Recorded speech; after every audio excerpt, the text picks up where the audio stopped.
Family is a beautiful, crazy, awesome, sometimes frustrating, but always fulfilling thing.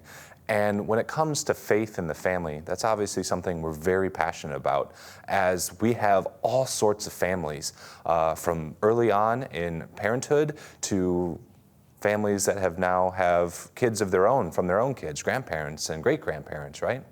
And in that spectrum, in the journey of life, on a daily basis, we run into all sorts of things, right? You see families who are struggling, trying to get life together and figuring out how to be parents and bringing their kids to Mass and not having them scream too much, but we always love a screaming kid, you know, and we've got parents whose kids are now just starting their own families. And some of them come to me and they're like, man, Father, my kids, they don't go to Mass. And that's really tough. I can see the cross that's in their hearts.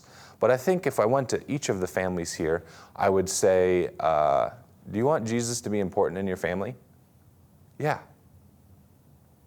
If you're watching this video, it's safe to say, yeah, that's something that you would like.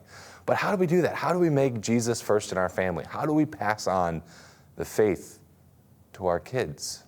And of course, brothers and sisters, this is something that, first and foremost, we have to recognize that Jesus loves each and every one of the members of our family more than we do.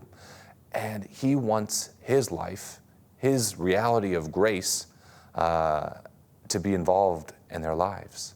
So pray. We got to pray for our families every day and ask for the Lord to use you as a vessel. And here's a couple ways you can do that.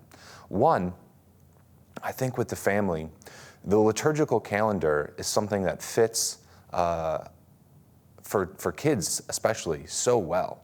We love the change of seasons, we love different things, and being able to celebrate, always thinking about what's going on in the church right now. Is it ordinary time? Is it Advent? Is it Lent? Or are there any big holidays coming up or feasts?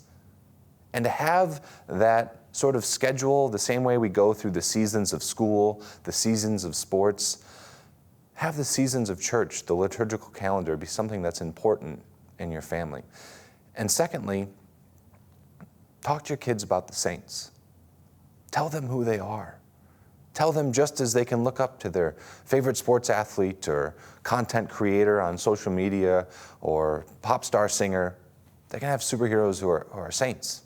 And not that they have superpowers and are totally in a different dimension, but that they were boys and girls. They were men and women just like us and our families who fell down, but recognizing that saints were never characterized by how they fell down, but it's how they got back up.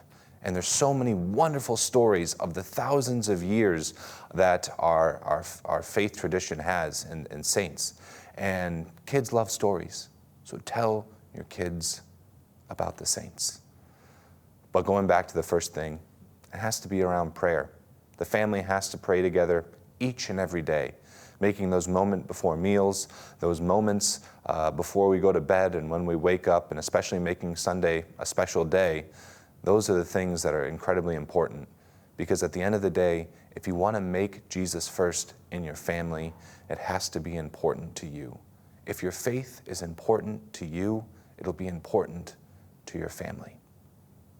And as always, if we can help you in this endeavor, let us know. And I'm certainly praying for you and your faith and your families. God bless you.